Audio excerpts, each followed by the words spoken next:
Okay, I'm good. I'm good. I'm set. Woo, yes. All right. All right. So once again, thank you for joining the session. My name is Charles Pettiford, and I am the moderator for today. In this session, participants will take part in a conversation on how HIV and stigma impacts men on different lived experiences.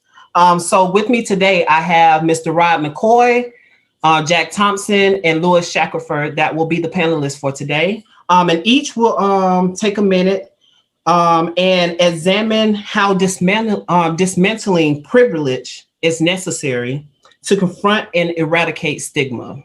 But before we jump in, of course, I want to go ahead and educate us on some facts around newly diagnosed in the United States in 2018.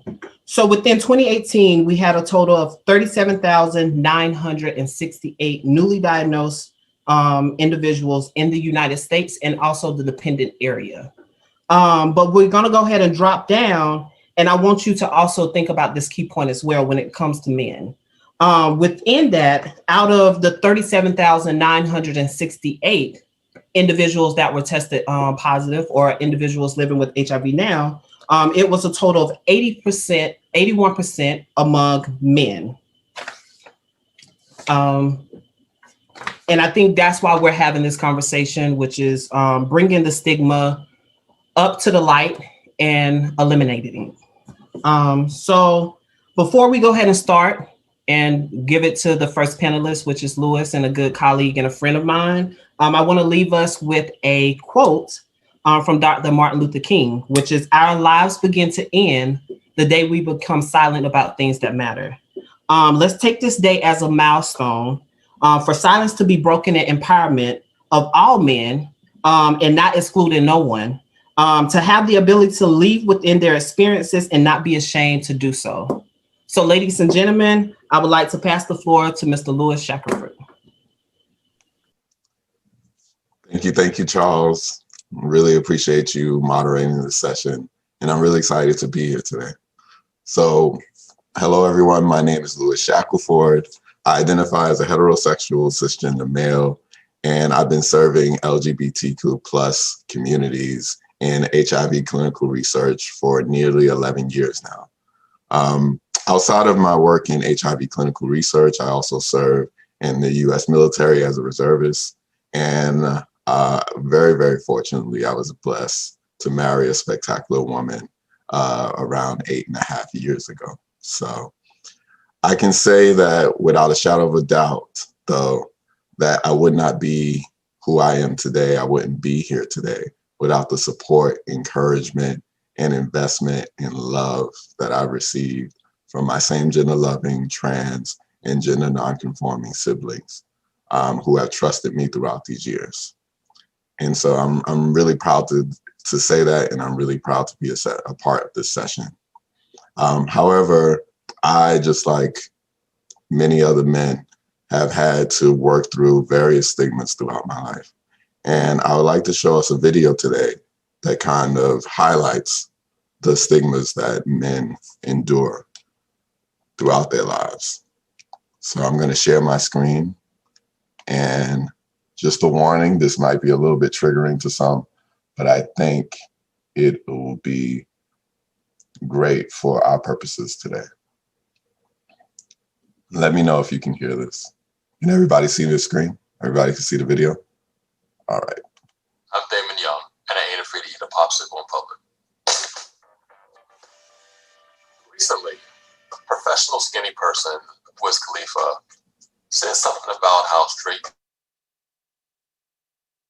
men should not eat bananas in public. You a nigga, like, niggas gotta break the banana in half, pause, but like... Because doing that is something straight men shouldn't do, because a banana is a phallic symbol, and straight men, phallic symbol, you know the rest. So this got me thinking of all the things that I've heard that straight men should not do, because if men did these things, we would be somehow less manly, whatever that means. Eat lollipops, eat kale, eat salads, do yoga, do intricate dances with women, do intricate dances with men, dance, generally. Be too happy, be too openly depressed, see a therapist, be a therapist, cry. It's funny how, for so many of us, masculinity is measured by how well you're able to suppress and hide your feelings, as if feelings are like these skid mark underwear that you hide when you have like a date coming over for the first time. You don't want to show her the skid mark underwear, so you put them way really deep down into the hamper when it's like, yo, just don't shit in your pants. Have too many female friends. Have too many male friends. Have friends who happen to be women that you're not interested in having sex with. Ride a bike. Eat pussy. I know eating pussy probably seems counterintuitive on this list, but I've heard in my travels that there are people who believe that if you eat pussy, then you'll put anything in your mouth, and in this context, anything could be a dick. Have friends who happen to be gay. Maybe not have friends who happen to be gay, but just not hate or feel threatened by gay men. Wear jeans that fit too snug. Wear jeans that fit too loose. I guess maybe just don't wear jeans. Ever. Be too fashionable. Exfoliate. Have a regular skin regimen. Wiping your ass too thoroughly while taking a shit. Get a colonoscopy. Get a prostate exam. Basically, if you want to be sure on the whole manhood thing, to stay away from the ass and all aspects of the ass, just stay away. Get married. Stay single. Love a man who is not like John Shaft or Russell Westbrook. Be not in the sports. Be too in the sports. Be into the wrong sports. Be into the right sports, but don't play them manly enough. Wear short shorts. Wear shorts that sag. Wear shorts that fit. Shower in front of other men. Be scared to shower in front of other men. Have long hair. Date a woman who has short hair. Suggest that men who commit crimes against women receive appropriate legal consequences. Drink water. It's interesting how this notion of manliness is so connected to being ashy and dirty.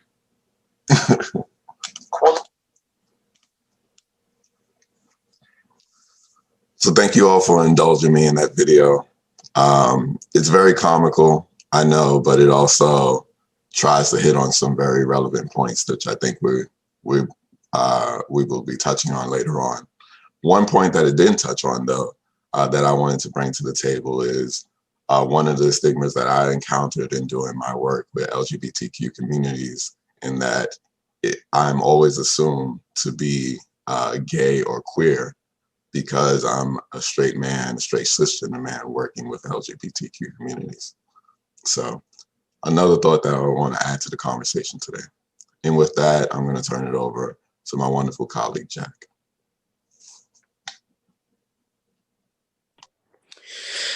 Good afternoon or morning, depending on where you're watching from. I'm Jack Thompson. I'm 34 years old, and I am a transgendered queer man living with HIV. I was also lucky enough to win the title of International Mr. Leather in the gay men's leather community this last year. So I was the first transgendered man of color to win the title. So that went a long way for me. It wasn't until I was on stage at IML with my 67 other brothers that were up there in a room full of people that I did and didn't know that I fully came out about having HIV. I had told a few people individually in my family before that, but I hadn't really told the greater world or community about it. I had my own stigmas and biases about it. I grew up my entire life. Granted, I grew up in the Bay Area, which is has a lot of resources and is very open about having a very large community of people that live with HIV every day. But I grew up being raised female and kind of not having that be a part of my conversation or anything that would affect me more than a friend or family member that might have it. And I grew up with all the stigmas around like, you're going to die and this is what's going to happen to you. And so I didn't have a lot of places to go or support around what it meant to be a man and to have HIV. I didn't date men until I met the man that I married, my husband, 6-7 years ago now. And so I didn't have the immediate support or knowledge that I feel like I could have used or needed. It's a very small percentage of trans men that get HIV generally, but it's also just there might be more, but we don't talk about it. we are a fairly invisible group of people when it comes to resources for HIV and AIDS. Most doctors that I've talked to have never even asked me about my diagnosis, or they assume that I don't have it. And when they read it on a chart, they think it's a mistake. Almost any group or resource center that I have been to don't have groups or reading materials or anything readily available to give trans men that have HIV. And I have been lucky enough to find doctors and support where I can, but if I wasn't advocating for myself or had people that I knew in the system that were also advocating for me, I wouldn't know where to go. And I feel like we are the men that are sort of lost in that conversation or not brought up at all. And with that, I'm going to move it over to Rod.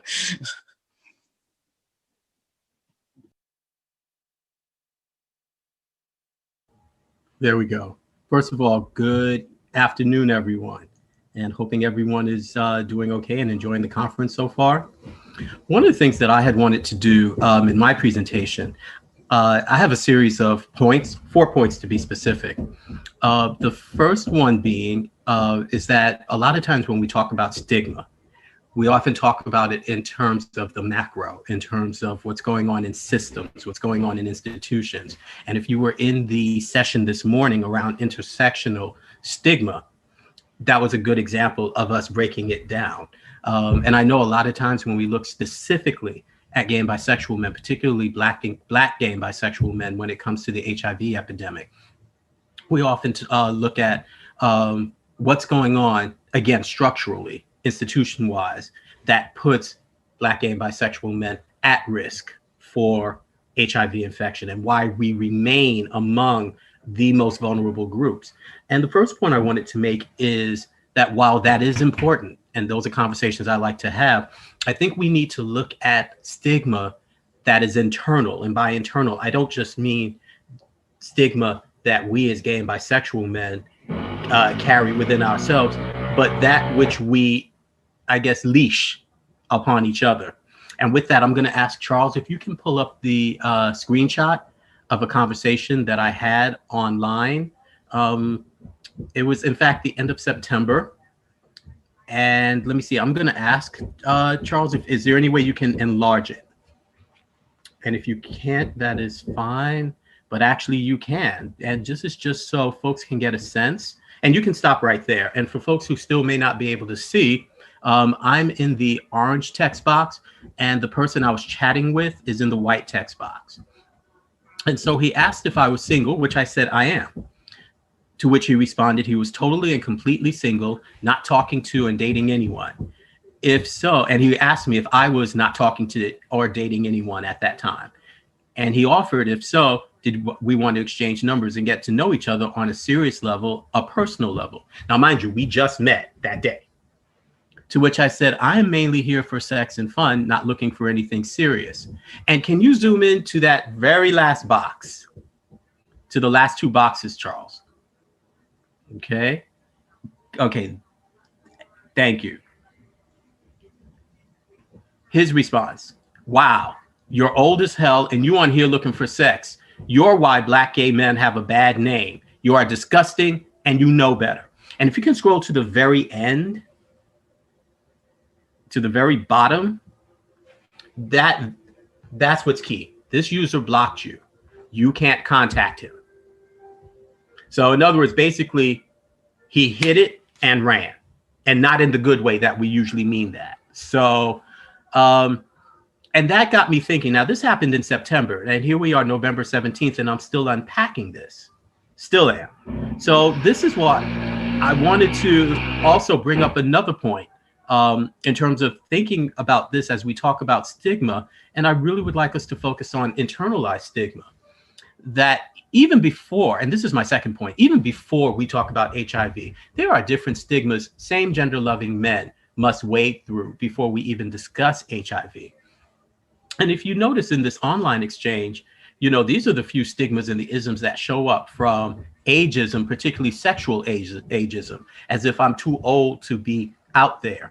And it's funny, at 53 years old, I don't think of myself as old, but I do know I am older than a number of men in the community. So there you have it. The sex negativity, as if there was something wrong with saying, I'm not looking for anything serious. I really just want to have some fun right now. I'm keeping it casual. And again, with that, the disapproval of not wanting to be in a committed relationship or not wanting to be monogamous. And mind you, that's only some of the issues that when it comes to sex, when it comes to dealing with each other, that we have to deal with. And I didn't even get a chance to talk about HIV. But I think that's a great metaphor for looking at what is some of the stuff we have to unpack in terms of stigma and bias and isms among each other before we even get to talk about HIV. The third point I wanted to make is education is the key to eradicating stigma. And with this, I want to give a shout out to my bestie and my roommate, Derek.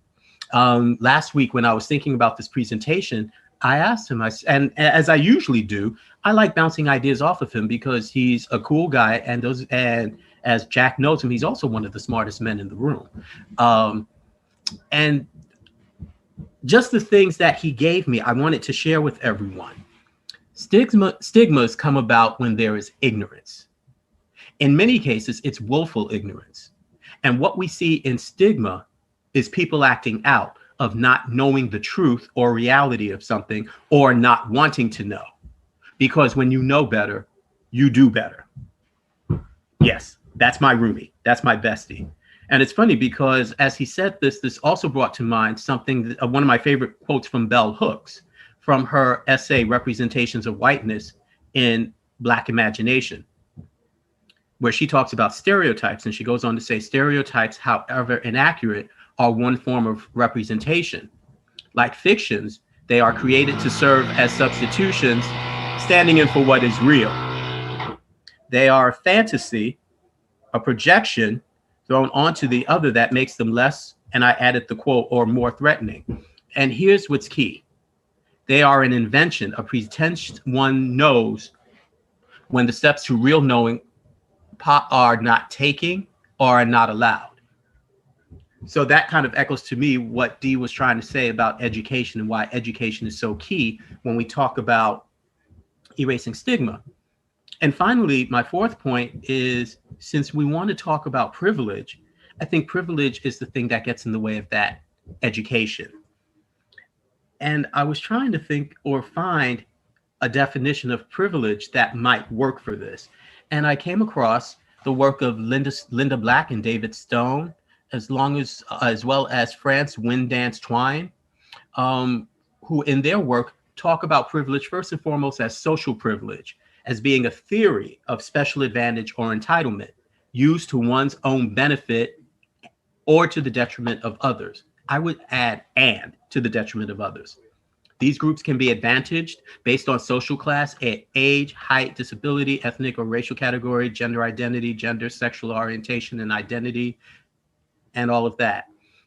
And I really want us to think about privilege getting in the way of the education that Dee told me we need to get rid of stigma. And I just want folks to think about, have you ever noticed that when any of us confronts anyone on their isms, how there usually is and initially a look of shock and indignant, like, how dare you, followed by resistance and denial. And I believe that reaction comes from the challenge that education presents to that advantage and to that sense of entitlement that comes with privilege. So in other words, privilege says, by virtue of whatever, I'm good, and therefore I'm right, and therefore you're not. So who are you to challenge me? But I think it's in that challenge that we really confront stigma, that we confront, structural and interpersonal, and that's really what's needed for us to really fight this thing that we call stigma. So I want to stop right there. Thank you.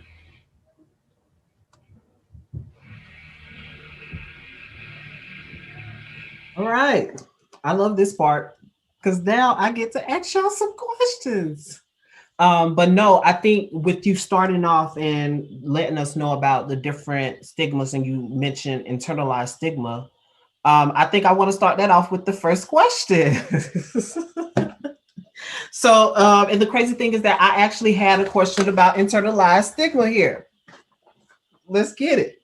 So the first question was, do you deal with internalized stigma?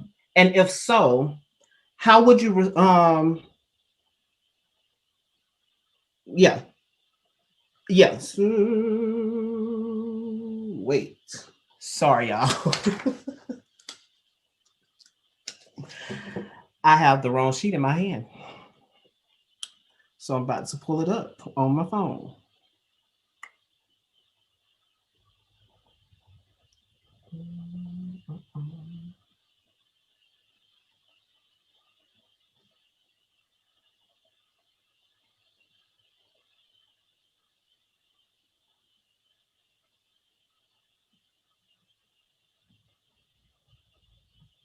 Yes.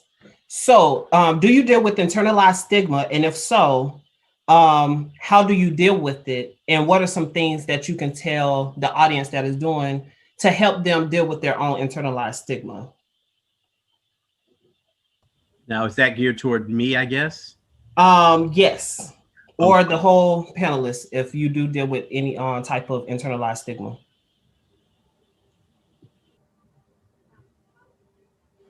You can go first, Rod. Okay. One of the things that I really have grown to dislike a lot is the phrase of preaching to the choir. Because I think what that saying does, it makes assumptions about what people know as opposed to what we don't know.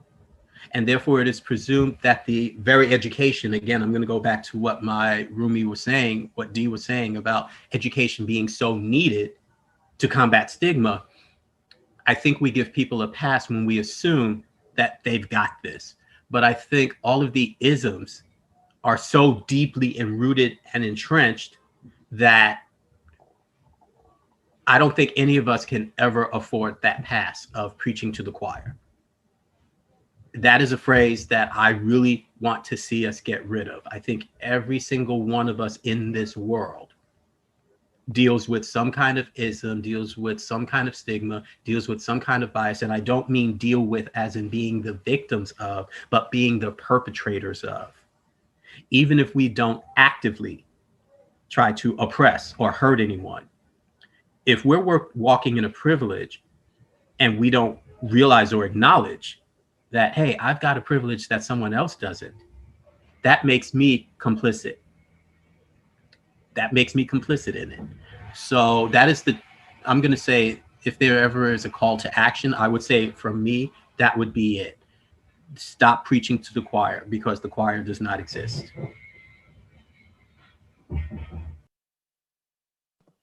Thank you for that, Rod. Do anybody else have anything else? Louis? Jack looks like he wants to jump in. Okay. Did you want to say anything, Jack? Sure. I mean, I've been battling my own internalized stigma around different parts of who I am for most of my life. I fought against the fact that I liked women when I still identified as a woman. I fought against being trans because I didn't think that that was me, and that was, you know, I fought against the idea of me being happy, you know, and like finding out who I was. I fought real hard against the idea of dating men when me and my husband met. I always joke that he, dragged me kicking and screaming out of that last closet. And, because we built up these ideas of who we are over time. And those ideas just become more and more cemented as we get older. And it's harder and harder for us to back out of the things that we identify as and who we've told other people that we are.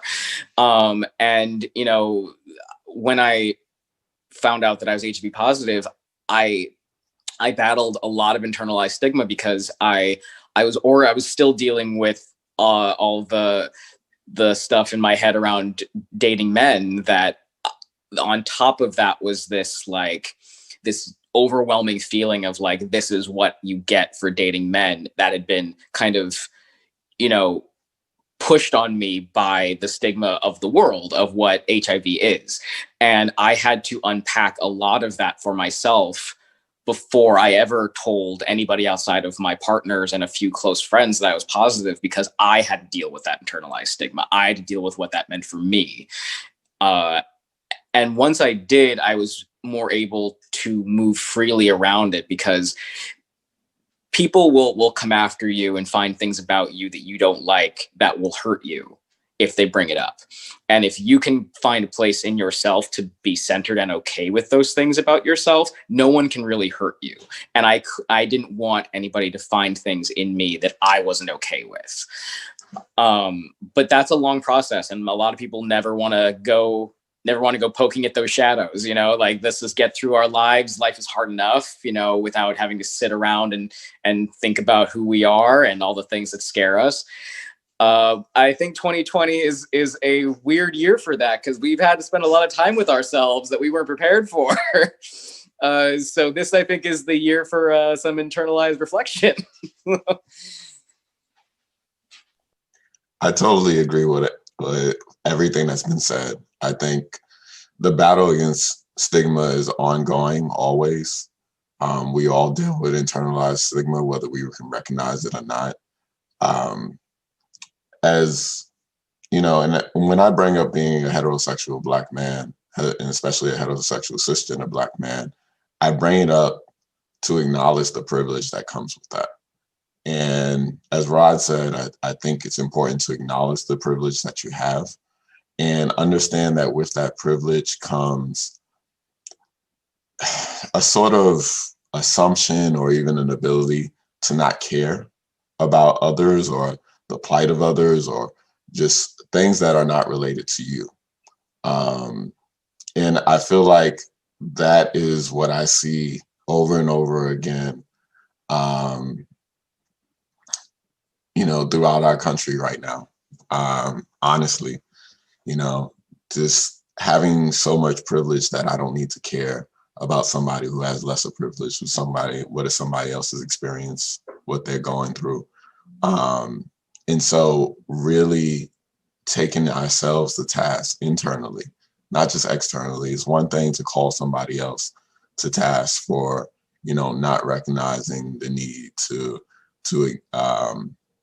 promote Blackness in your organization. That's one thing. But to really, within yourself, recognize the places where you want to turn away because you feel like it overworks you to care in this area. But understanding that that is a function of your privilege, because folks that are not as privileged can't help but care about areas that you just overlook willfully. So that's a huge point to me. And it's something that I'm hopeful to combat, not just in myself, but in the work that I do. And I think I'll leave it there. Thank you all for that. The crazy thing is that the reason that I thought of this question is because this year was my first year to think about me suffering through internalized stigma. And like you said, some people don't know. It took me literally probably about 3 to 4 years to figure out what was the main root of why I was so afraid. And it was interesting. And like you said, Jack, HIV positive, I'm living with HIV is 6 years now. But that wasn't one of the biggest roots. One of the biggest roots was, oh my God, I'm a same gender loving man, but also I have to run and walk in these streets with heterosexual men or everybody else in the world that look at me as a demon or someone that had came from outer space. So it was very scared to know what thoughts are they thinking, what's in their head when I walk past them.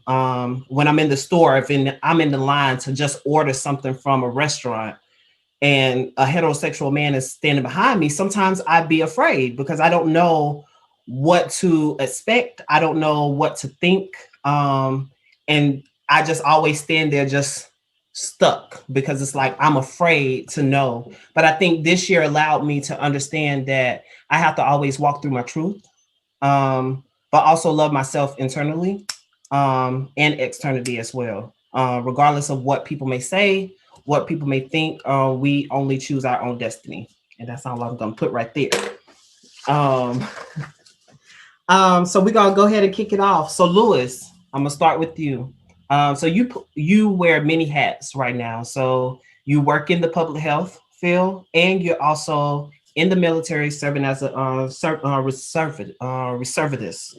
But knowing that the military is a significant part of your life, what is the why is it so important for you to not only work in the field to confront and eradicate stigma, but also to bring anti-stigma work to other areas of your life? It's a very good question. You know, it took a lot for me to get to the space to really bring my whole self into this work and into these spaces. And for that, I have folks like you and Rod, who encourage me and really honestly coach me into bringing my whole self into these spaces. And through talking with folks like you and Rod, I was able to come to the realization that who I am in total matters. So it's not that, you know, I am doing this work or, you know, I'm anti-stigma in one place in my life, but I'm something else in the other areas of my life. And I think that in some ways in the past, I used to think that way. I used to try to, you know, section off my life. And my thought process behind that was, well, I need, well, to give myself breaks or, you know, mental rest. But then I realized that, you know, the needs that are present in one area of my life are present throughout them all. And if my presence can be any sort of example, if my presence can carry any sort of weight to help somebody who is less fortunate to me, or to just help somebody who's in need, you know, it's up to me. And I think it's my duty to bring all of who I am to the table so that, you know, people know that they're not in this fight alone. I think that's the most important thing to me. And that means that that carries the area of sacrifice. And I think that sacrifice is inherent when you have privilege. Like, that's my sacrifice with all the privilege that I have and have been given in this life. It requires me to sacrifice for others. I mean, that's my duty, to really accomplish something with all this privilege. And that's my means of sacrificing. So if I don't go as far as I can in the military because I'm speaking up for, you know, the other members that are a part of the LGBTQ community, if I don't go as far as my job because of, you know, who I am or what I'm speaking up for, that's fine. That's the sacrifice that I'm willing to make, because not everybody has the same luxury as me, and I recognize that. And I'm not in this, you know, for personal gain, to be quite honest with you. I just, you know, I got into this because I wanted to help people. You know, I got into HIV research because I wanted to help men in my community. And I didn't really know what that meant at the time, to be quite honest with you. I didn't even know a lot about HIV at the time when I got hired. I was a peer educator back in my hometown of Harlem. And they hired me off, thanks, Rod. They hired me off of my connection with the community, just that I was a kid from Harlem and I wanted to help. Not because I had all this knowledge and ability. It was people pouring in me, and especially people from the LGBTQ community pouring in me, that made me successful, because they saw my willingness to help. But they saw that I had a need for knowledge and ability at that time, and they provided for me. And so I think it's my duty to pay it forward.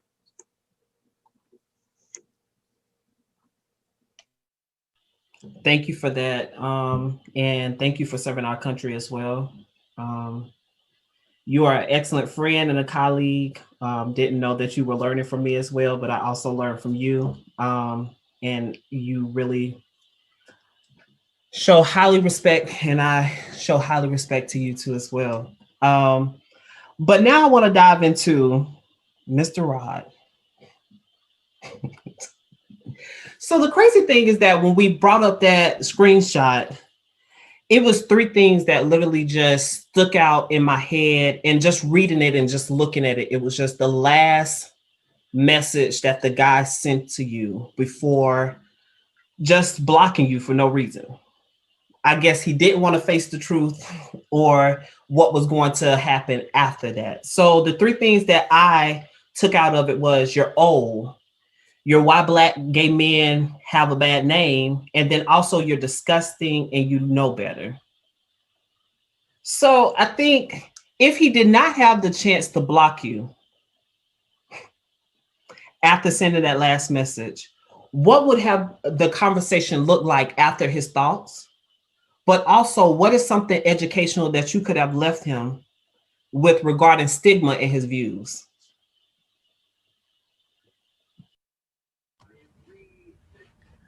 To be honest with you, I'm not sure in that moment if I would have been able to educate him.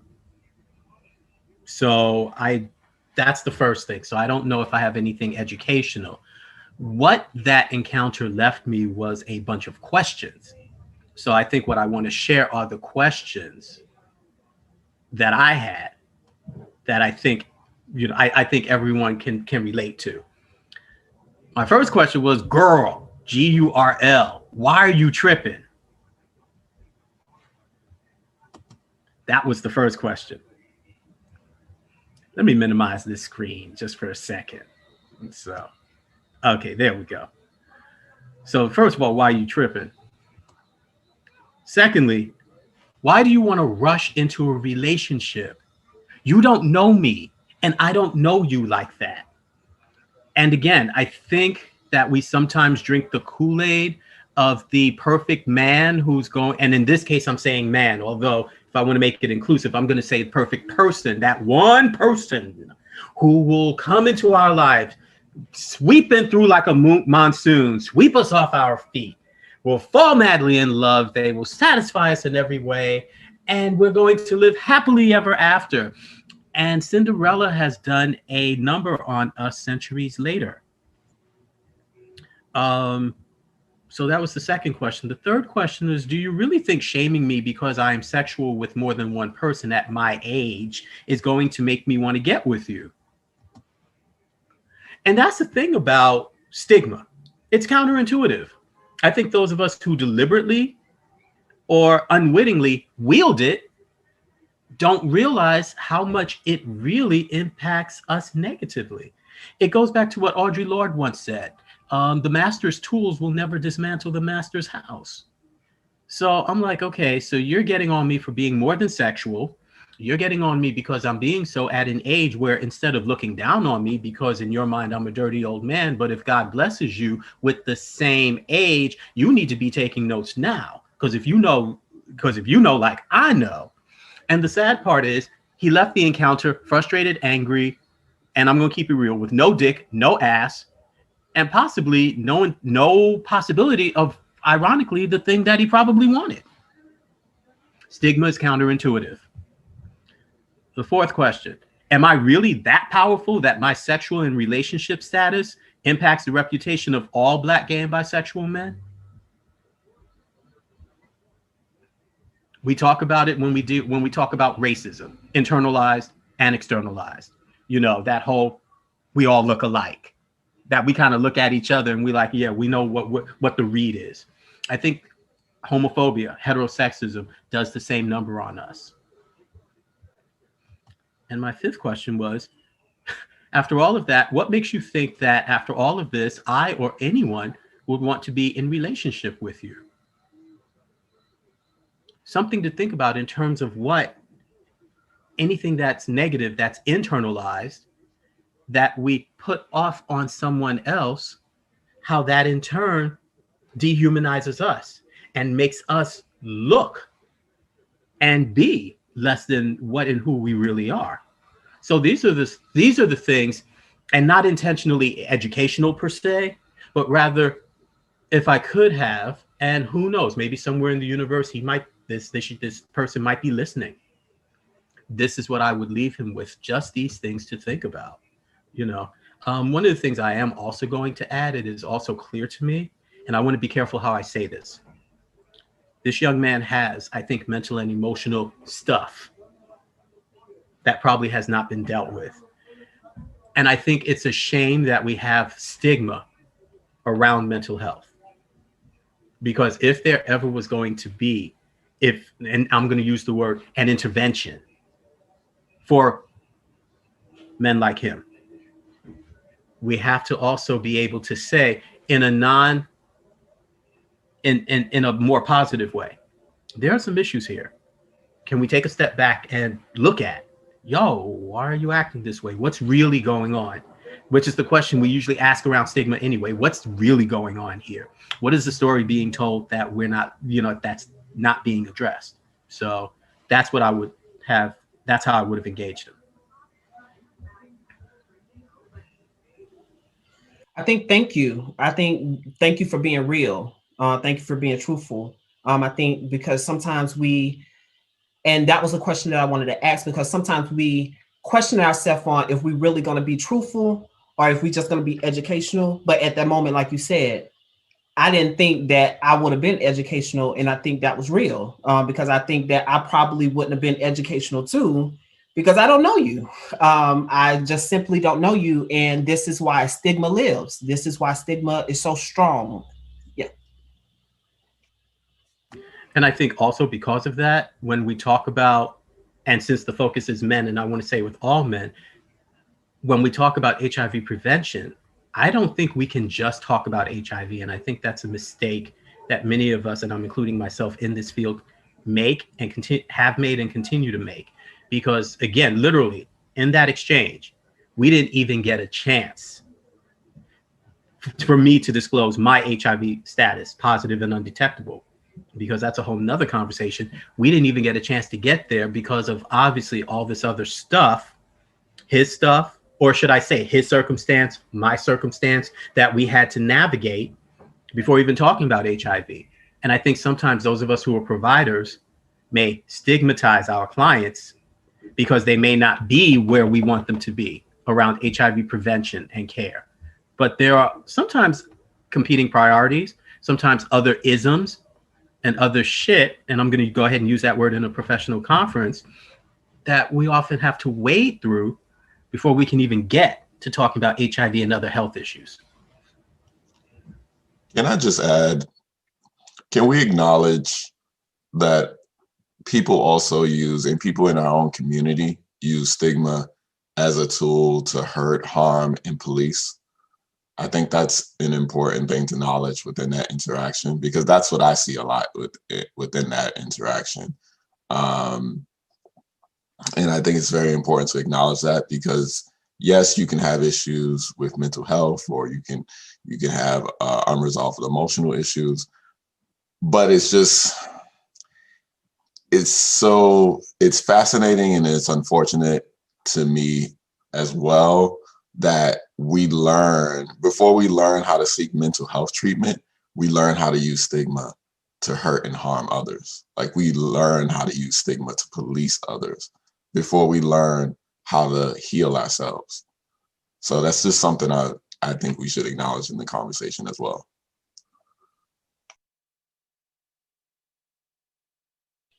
Thank you for both of those responses. Which leads me to the second question, and the next question when it comes to HIV. In your lived experiences, how does male sexuality impact the HIV epidemic amongst Black men?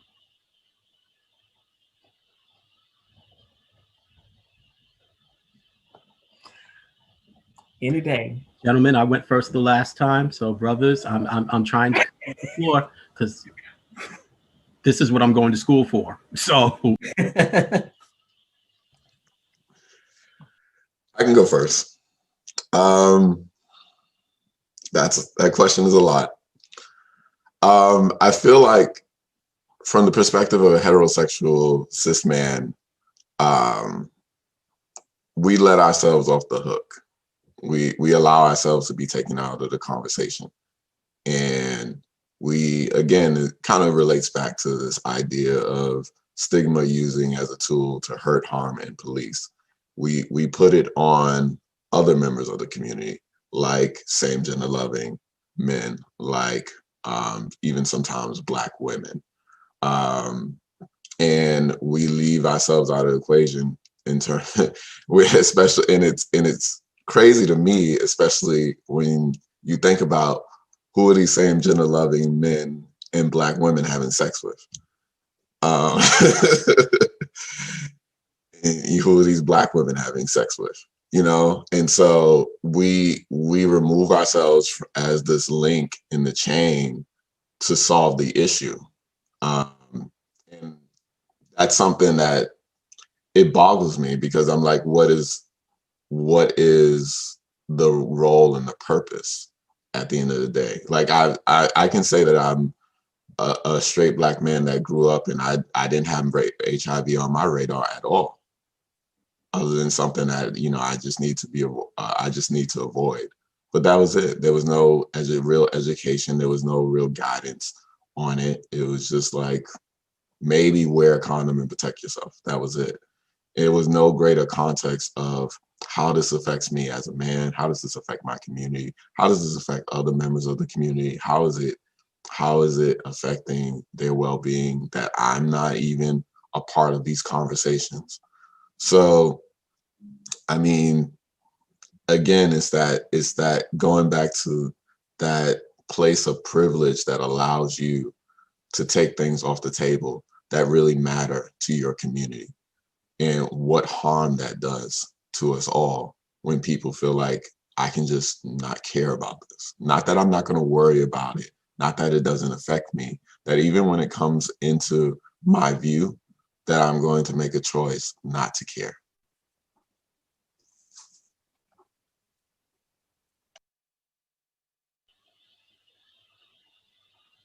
Jack, you got anything to say? Yeah, I was gonna say that just a little story. When I was in high school and I was in a sex ed class, I was very good friends with my teacher. We had known each other outside of school for a very long time. So when I was a very kind of like out, like activist high school person, and I was very, very much, I identified at that point as trans, but I identified as straight, and I dated only women, and you know, was never gonna date men ever. And I walk into a sex ed class and they're like, we're learning how to put on condoms today, and I'm like, okay, well, I'm gonna take a nap, because when am I gonna need to learn how to put on a condom? You know, and it's that mentality around that one interaction that I think people miss all the time. It's that, like, this doesn't affect me here and now. Why do I need to learn about it, know about it, give a shit about it? And that moves forward in the rest of your life. Like, if, you know, why do I learned about HIV and AIDS when I was in, you know, all growing up through health classes and, you know, working in the LGBTQ community and different communities for a long time, but it didn't affect me, and no one anticipated it to affect me. We know now more about how fluid our sexualities and genders can be in our communities, but we don't talk about it up front. Like, oh, well, you're lesbian, I don't have to talk to you about HIV. Or, you know, you're this, I don't have to talk to you about these things. It's like, no, you still need to have the conversations, because you don't know where you're going to be in 5, 10 years. You don't know who's going to come in and out of your life. You don't know, you know, what experiences you're going to have. And, you know, I joke about that story, but I've kind of had that mentality on things my whole life. And because of that, I feel like I was ill prepared for so many things. And I had so many disappointments and stressful, scary moments that I didn't need to have if the greater world understood that the education and the need to learn about sexuality and to learn about other people's things, or things that you might experience later, even if you don't experience them now. And we all sort of deal with that, like Rod was dealing with that story and the text exchange. It's like at some point you're going to be that older person, and hopefully you're going to be wanting to get some too. So like maybe you should be thinking about that. Like you don't know where you're going to be, or you might know and you're trying to just not think about it right now, and that's not going to help you down the road. And yeah, I think that is, I think, a core problem that we all face in different ways when it comes to sexuality and our health and the world in general.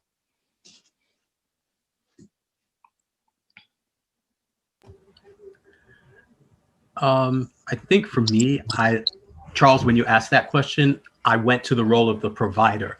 And I think one of the biggest issues around providers is how Black male sexuality is still very much stigmatized, how Black male sexuality is still very much a place and a source of fear, just like in the larger society. I've been in HIV prevention for more years than I care to say here. And one of the things that strikes me as scarily consistent, to give a concrete example, is how more afraid my peers may be around doing a sexual history with Black men than with our white counterparts. Or better yet, Black men as opposed to many of our counterparts, not just white. And I realized that came out of a notion that because Black men in particular are seen as more homophobic than our white counterparts, there is a fear of asking about when the client comes in and he presents, particularly if he presents as a Black cisgender man. The reluctance, the hesitancy to ask, have you had sexual encounters with men, with other men?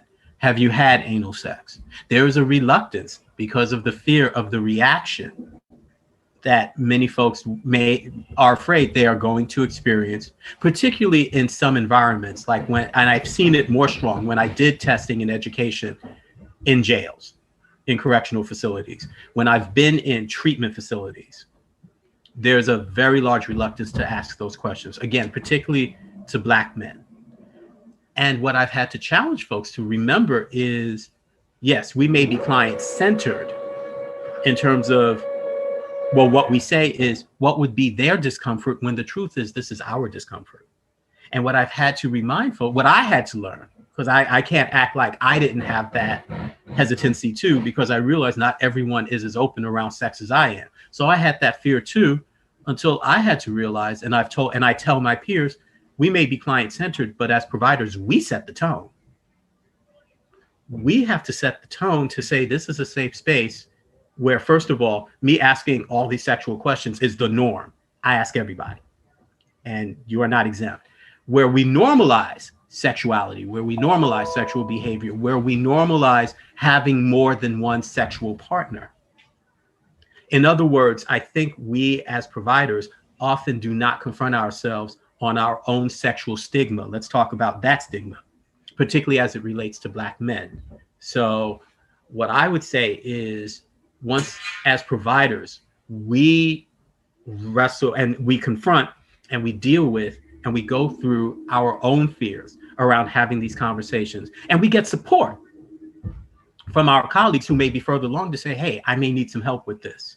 Can you help me? Can you do this for me? How did you get there?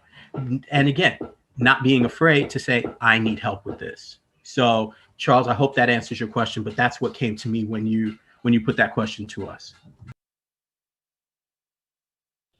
Thank you. Yes. I was trying to see who was going to change it or switch it, especially thinking outside the box. And I love that response when it comes to providers. It is interesting because I have a story myself alone. To make it so simple and quick, it was more so that I was afraid to have a male doctor, and I always had a woman doctor because I knew that if a heterosexual man saw me, he wasn't going to run all the labs that a woman would have ran on me to make sure that I was good in my own health, because they're not comfortable on asking those questions or even in engaging in those conversations sometimes. And especially living in the South, but also living in a rural city, it's very difficult to see a male that is heterosexual, that is a doctor, that is really comfortable in their own skin to ask those questions. You'd be like, okay, well, do you receive or do you give? Or it's like those questions like, I don't want to ask that. And it's just like okay, well, I just saw you, you're doing healthy, you can go on to the lab now. But it took this year for me to actually get a heterosexual doctor this year. But in the meantime of him educating me, I also educate him as well. So it's more so of changing it to not be stigmatized while I'm sitting there and feeling uncomfortable because he's a heterosexual male. I now be like, it's okay for you to ask me, hey, doc, I need for you to swab my butt.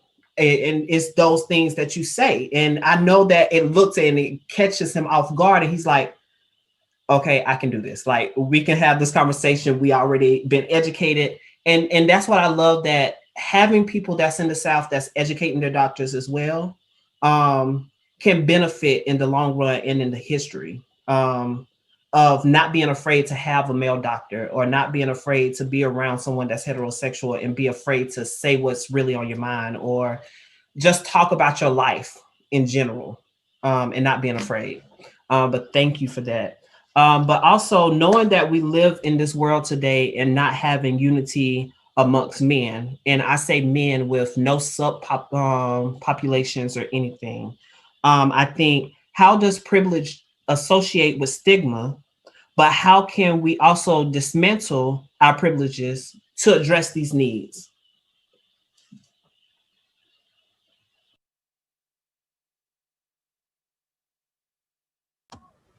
I just want to repeat what I said earlier. We have to step off the choir. There is no such thing as preaching to the choir. We give ourselves a pass and others a pass to not do the work of looking at our own biases. I think the moment we stop preaching to the choir and we start saying, hey, I don't care what your level of knowledge is, here's some real talk we need to have. And here's some information we all need to have. I think that's that for me continues to be the first step in moving forward to dismantle privilege. Because again, as I said, it's that privilege that suggests really, and I'm going to echo what Lewis said, that I don't care and I don't have to care because I have my advantage. So I'm good and you're not. So I think, and again, so tying it all together is there's no choir to preach to. We all have, since we all have privilege to some degree or another, we all have that internal work and then the external work that we need to do to fight stigma and letting go of our own privilege.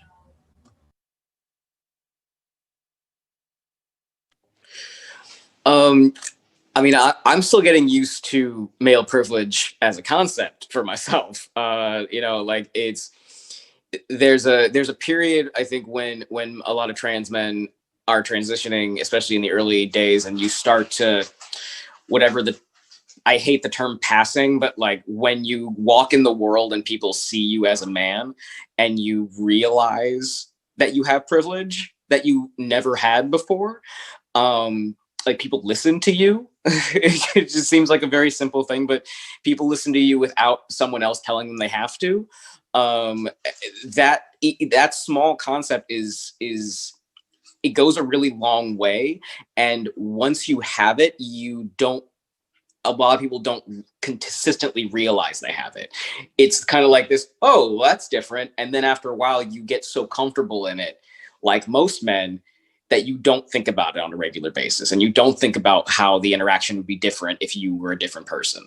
And when you have so many pieces of yourself that have privilege, you forget about all the parts of you that didn't, and all the other people in your life that don't. I try very, very hard to remind myself of my privilege in moments. And then I always remember that when people usually say men and they're talking about men, 90% of the time, they're not talking about me. They're talking about people with penises. They're not talking about me, and they're not thinking about me. And then when you bring up like, well, you're talking about like men here in this, like when you're talking about this many men, tested positive for HIV, you're not talking about me. And there's a privilege in knowing those statuses and like being able to look up things and being able to look like just general knowledge about your health that I don't get to do. And I think that if we're going to continue to remind ourselves of our privilege and think about other people that maybe don't have it, we need to be thinking about how we talk about that privilege and the words we use and the ways that we think about everyone else in the community. Because you can think that you're talking and saying all the very like intellectual things about a topic, and you realize you're actually leaving out a large portion of the people.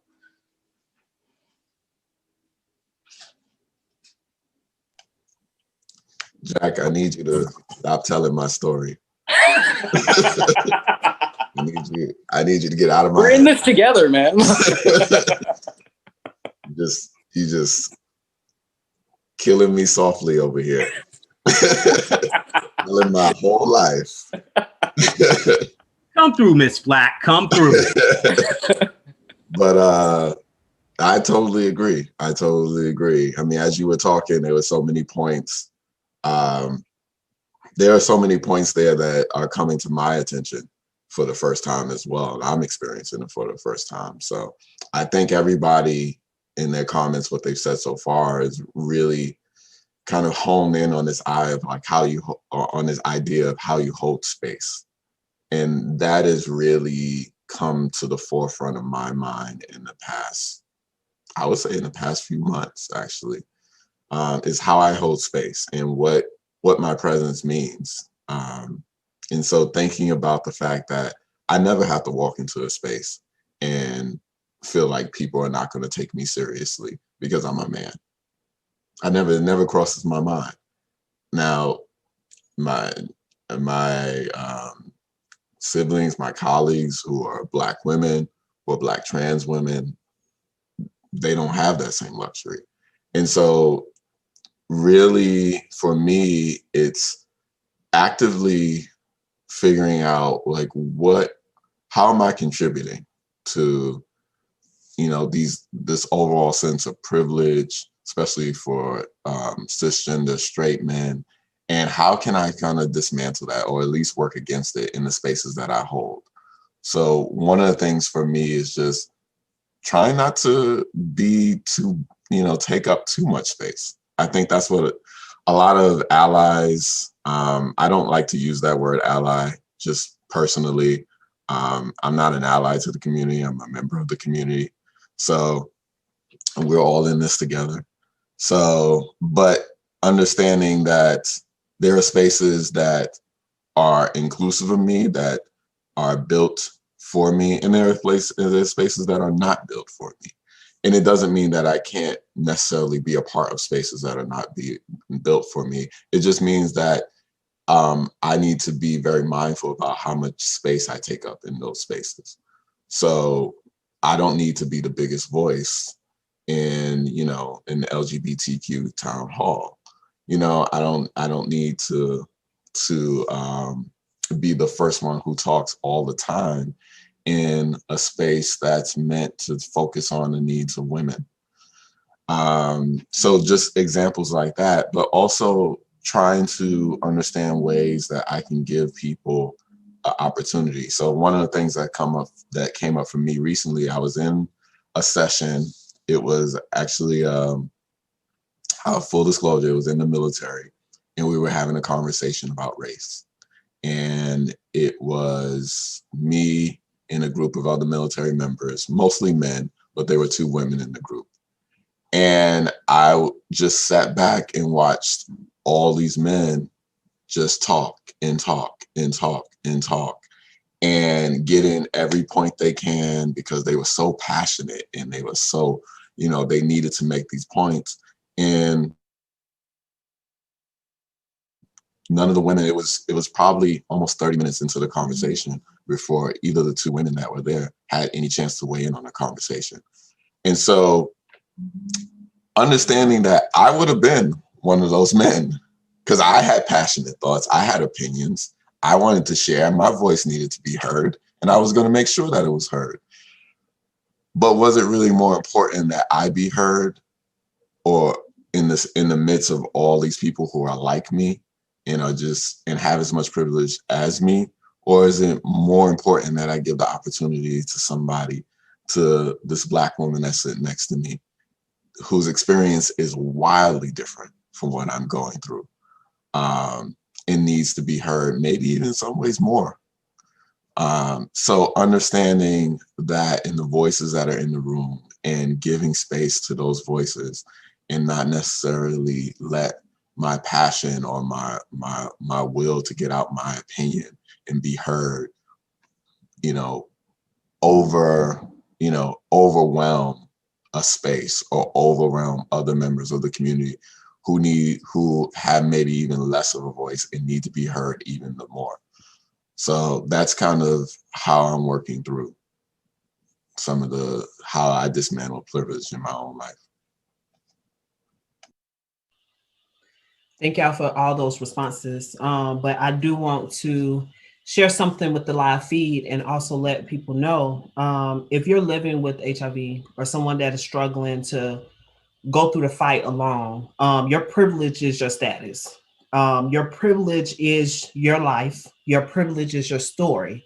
I utilize those, and the reason that I say that is being diagnosed in 2014, I used my privilege, which was my status at the time, to make sure that I educate the providers, but also people around me, to not be afraid or what I've seen. So from 2014, from me doing a video saying that I was HIV positive to now going home to figuring out, oh, my stuff is outside and it's kicked out. It's just a whole thing. And what I always wanted to do is make sure that people that are living with HIV don't have to suffer the way that I did, or have to deal with the problems that I had to deal with, or have to be afraid to even go to the doctor, but be so scared that they actually just leave and don't get into care. So that's why I want them to know that even though you hear us say in our lived experiences where our privileges are at, your privilege is your status, your privilege is your story, and your privilege is your life, and you choose to live it. And that's what I'm going to say. So the last question that I have for you, and I'm going to go to the app to see how many people put some questions into the app, is what is one piece of advice that you can give to everyone watching when it comes to taking charge to eradicating stigma and also taking ownership of your own health?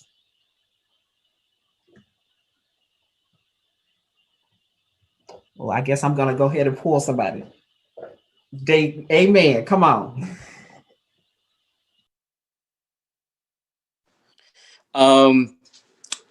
You have to start with yourself. Like, if you have stigma around something about you or about a certain group of people, and you realize that, or it's been brought up to you that you have some stigma around things, you have ideas about things that might not be true, or you don't know that much about, you have to deal with them yourself in you before you can start talking to other people about how to deal with stigma outside of that. I know that I'm not going to be the one to cast the first stone on something when I know that I have my own issues. And I think that's a scared response. Like, if someone comes at me and they start coming at me about something that they are afraid of or they don't know that much about, like if someone came to me, as many have in a very similar situation as to what Rod showed us, if someone comes at me in a very negative way around something that they don't obviously know that much about, I understand that it's probably something that they are dealing with internally, that they have to deal with, that is not about me. And if I take that personally and I go after them about that, that's not helping the conversation. I have to be confident in how I feel and about my stigma and about the way that as I like to put, my squick points about things before I can start talking to other people about them. And I think that if we took care of our own and our own emotions and our own problems with things like that, we would be a far better society, because we wouldn't have the same issues with other people.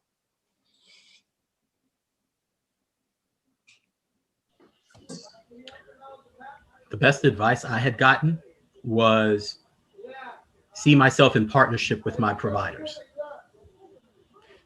And that was very helpful for me, because anything then that kept me from being in partnership, working with my doctors, not giving them all of the power, but recognizing that they are only as good as what I share with them. So anything that keeps me from being fully honest, A, with what's going on with me, and B, that keeps me from questioning if there's something that's being said that I don't like, that is what I realized that was my work. Because ultimately, and I've come to learn, not only from my own health, but even in having partnerships with my doctors, the good ones are the ones who say, I can't do anything if you don't tell me really what's going on with you. So, and I think that's where I started to identify their stigmas and my own internalized stigmas. So I would say, again, the best advice I got was see yourself in partnership with your providers. And that is a tremendous shift that I think goes a long way.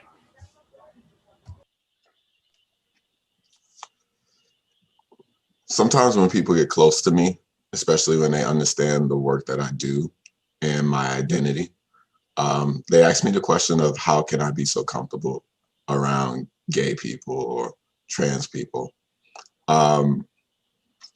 And often my answer is, and I don't know if I get a chance to give it enough, but my answer really is, I learned how to love gay, trans, gender nonconforming people because I realized that the love that they shared was the same as mine.